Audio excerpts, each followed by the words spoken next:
Assalamualaikum warahmatullahi wabarakatuh. Perkenalkan, nama saya Muhammad Alfianur dengan NIM 2005 120 4037 dari kelas TIA 20. Nah, pada video kali ini saya akan menjelaskan materi yang berjudul subnetting.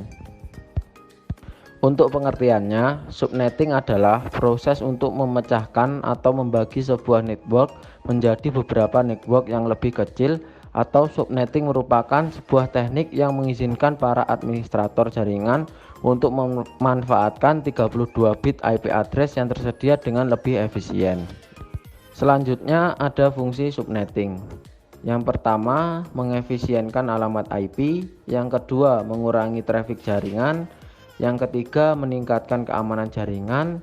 Dan yang keempat, mengoptimalkan kinerja dan kecepatan jaringan. Selanjutnya, di sini ada tujuan subnetting. Yang pertama, untuk mengefisienkan pengalamatan, atau misal untuk jaringan yang hanya mempunyai 10 host.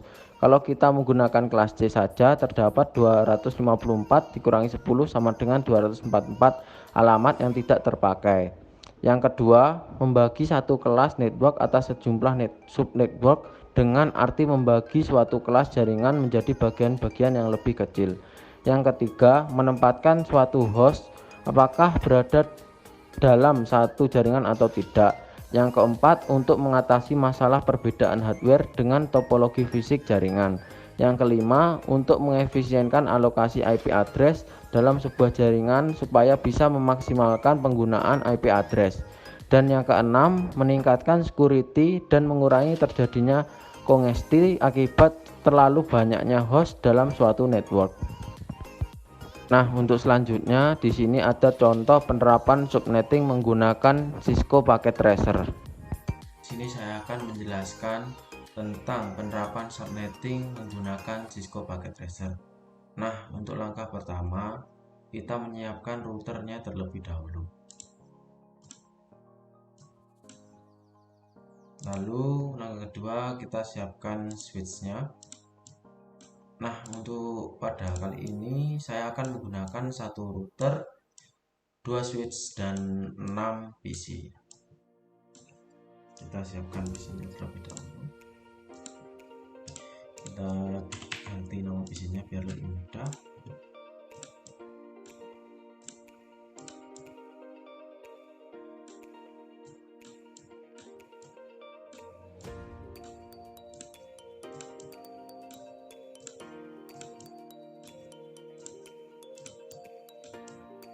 Nah, setelah semuanya sudah disiapkan, langkah selanjutnya yaitu menghubungkan semua PC ini ke switch.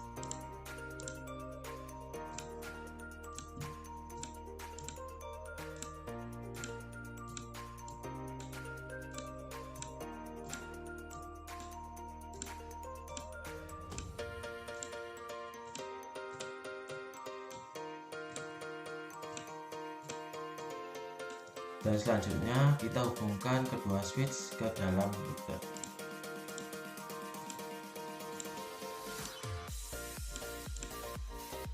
Nah, setelah semuanya sudah terhubung, langkah selanjutnya yaitu kita mengisi IP ke dalam masing-masing PC.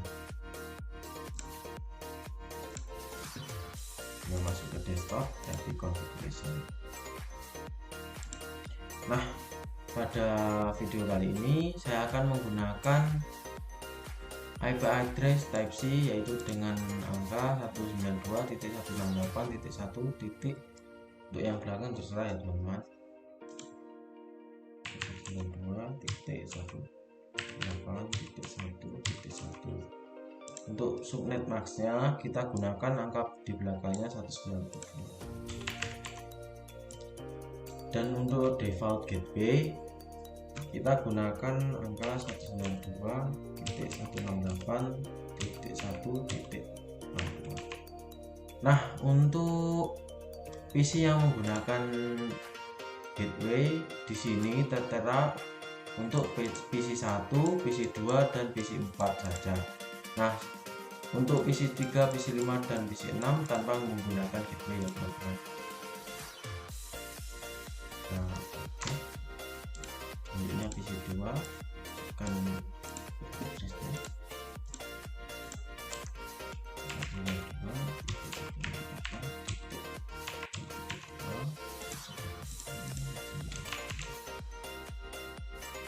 Default gateway-nya 168.168.1.60. Untuk PC ketiga menggunakan 192.168.1.3, dan untuk subnet MAC-nya tetap sama 892, dan untuk default gateway-nya kita kosongin karena menurut petunjuknya harus kosong.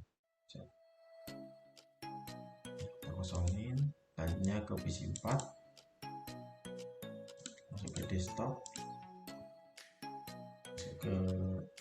Nah, untuk PC 4 ini kita menggunakan default gateway di belakang angkanya 126 ya teman-teman. Untuk IP address-nya kita mulai dari angka 65 untuk yang bagian belakang.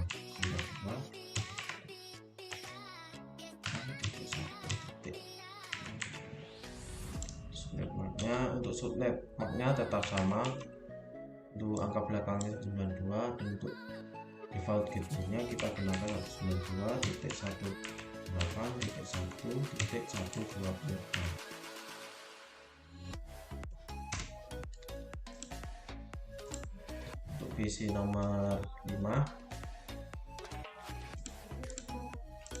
gunakan IP-nya 92.168.1.6, dan untuk subnet MAC-nya tetap sama, angka belakang 192, dan untuk default gateway-nya harus kosong sesuai ketentuan yang tertera. Dan untuk PC 6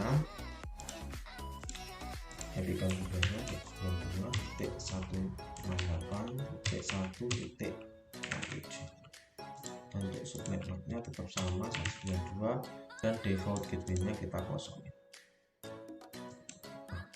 Setelah kita mengatur IP address dan gateway pada masing-masing PC, selanjutnya kita akan mengatur router. Dengan cara klik routernya, terus config, kita pergi ke gigabit Ethernet. Lalu kita masukkan IP address dan subnet mask. Nah, untuk IP address-nya tersendiri kita gunakan, yang pertama kita gunakan default gateway PC bagian kiri. Kita masukkan, dan untuk subnet MAC-nya tetap sama dengan angka belakang 192. Jangan lupa port status kita centang on ya. Dan untuk gigabit internet 0/1, untuk IP address-nya kita gunakan default gateway bagian PC kanan. Kita masukkan, dan untuk subnet MAC-nya kita tetap gunakan 192, dan jangan lupa kita centang on. Nah, setelah semua PC terisi IP address-nya dengan benar dan sudah lengkap seperti petunjuk, langkah selanjutnya kita akan melakukan simulasi untuk mengirimkan paket simple PDU dari PC 1 ke PC 3 terlebih dahulu. Sebelumnya kita klik simulation, lalu kita edit filternya terlebih dahulu. Kita di sini kita cuma centang ICMP-nya saja ya teman-teman. Kita centang ICMP-nya. Nah, langkah yang pertama atau percobaan yang pertama, kita mengirimkan paket simple PDU dari PC 1 ke PC 3 dan amati. Nah, kita lakukan dari PC 1 ke PC 3. Kita play ya teman-teman. Kita play, kita tunggu. Nah, dari PC 1 pesan akan melewati switch, lalu akan dikirimkan ke PC 3. Nah, setelah dari PC 3 pesan akan dikembalikan ke switch, lalu dari switch akan dikembalikan ke PC 1. Nah, di sini pesan telah berhasil ya teman-teman, berarti tandanya pengiriman telah sukses. Dan selanjutnya Percobaan yang kedua, kirimkan paket simpel PDU dari PC1 ke PC4. Nah, kita kirimkan dari PC1 ke PC4. Kita play ya teman-teman.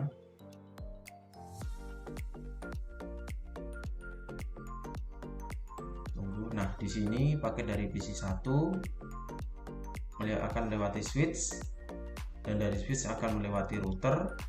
Nah, di sini terdapat tombol silang karena masih pertama untuk pengiriman. Nah, terus kita coba lagi dengan klik reset simulation. Nah, kita play lagi teman-teman, dari PC1 ke switch, lalu dari switch ke router, dan dari router ke switch selanjutnya, dan dari switch pesan akan dikirimkan ke masing-masing ke PC4. Nah, di sini PC5 dan PC6 terdapat tombol silang karena paket yang ditujukan hanya ditujukan untuk PC4 saja. Nah, selanjutnya PC4 akan kembali dari PC4 akan kembali ke switch untuk dikirimkan ke PC1, dan dari switch akan kembali ke router, dan dari router akan kembali lagi ke switch, dan dari switch akan kembali lagi ke PC1. Nah, di sini terdapat tombol centang, berarti pengiriman pesan 1 ke 4 sukses ya teman. Selanjutnya untuk percobaan ketiga, kita akan mengirim pesan dari PC2 ke PC5. Dari PC2 ke PC5. Kita klik play. Di sini pesan akan melewati switch, lalu pesan dikirim ke router, lalu di router dia akan melewati switch, dan di switch akan dikirim ke PC5.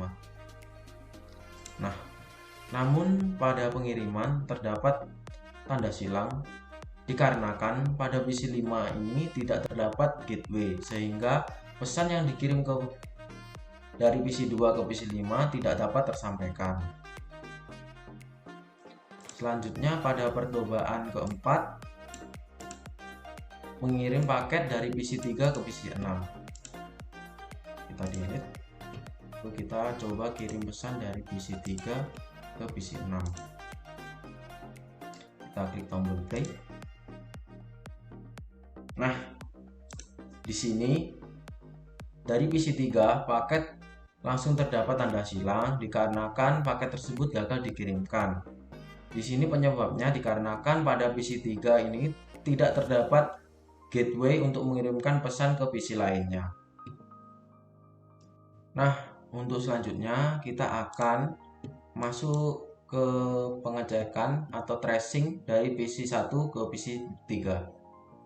Caranya kita klik PC1, terus masuk ke command prompt, lalu kita ketik tracer, lalu kita masukkan IP address PC yang ketiga seperti ini contohnya, tracer terus 192.8.165, cuma yang ini diganti PC ketiga 1.3, lalu kita enter. Nah, di sini muncul tulisan trace complete dikarenakan pengiriman dari PC1 ke PC3 sukses. Selanjutnya kita akan tracing dari PC1 ke PC4. Mas ketik tracer lagi, terus 192.168.1, dan untuk PC4 kita tadi menggunakan angka di belakang 65. Nah, lalu kita enter. Nah, di sini muncul tulisan lagi trace complete dikarenakan PC1 pada saat mengirim pesan ke PC4 tadi telah berhasil. Itu disebabkan karena PC1 memiliki gateway dan PC4 juga memiliki gateway.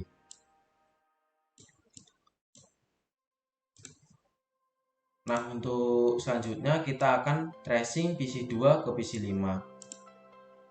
Kita klik command prompt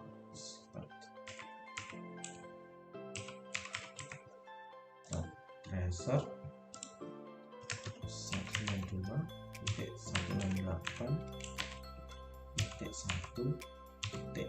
PC 5 tadi menggunakan angka belakang 66. Lalu kita enter.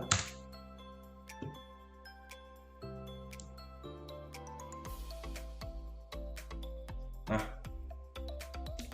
pada di sini untuk PC 2 ke PC 5 di sini terdapat kesalahan pada pengirimannya, dikarenakan pada PC 5 ini tadi tidak terdapat gateway untuk menerima pesan dari PC 2. Selanjutnya kita akan tracing PC 3 ke PC 6. Kita klik PC 3, lalu kita command prompt tracer dan masukkan IP dari PC 6.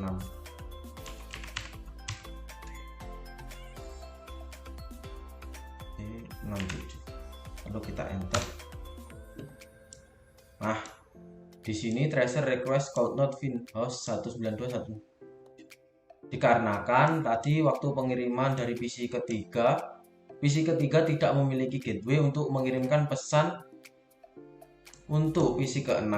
Jadi pesan tadi tidak dapat dikirim dan tetap berada pada PC 3 sehingga tracernya tidak muncul. Di sini saya akan menarik kesimpulan bahwa gateway akan berperan penting pada saat pengiriman pesan. Namun, jika pengiriman pesan tersebut masih terdapat di dalam satu switch, misal ke PC 1 ke PC 3. Nah, pada salah satu PC ini terdapat PC yang tidak memiliki gateway, maka pesan tersebut masih bisa terkirim. Nah, dan jikalau kita mengirim pesan ke berbeda switch, misal kita mengirim pesan dari PC 1 ke PC 4. Nah, di antara dua PC ini, keduanya harus memiliki gateway. Dan jika tidak, atau misal PC 1 memiliki gateway dan PC 4 tidak memiliki gateway, nah pesan itu tidak akan terkirim. Nah, sekian penjelasan materi yang bisa saya sampaikan. Bila ada kurang lebihnya mohon maaf. Wassalamualaikum warahmatullahi wabarakatuh.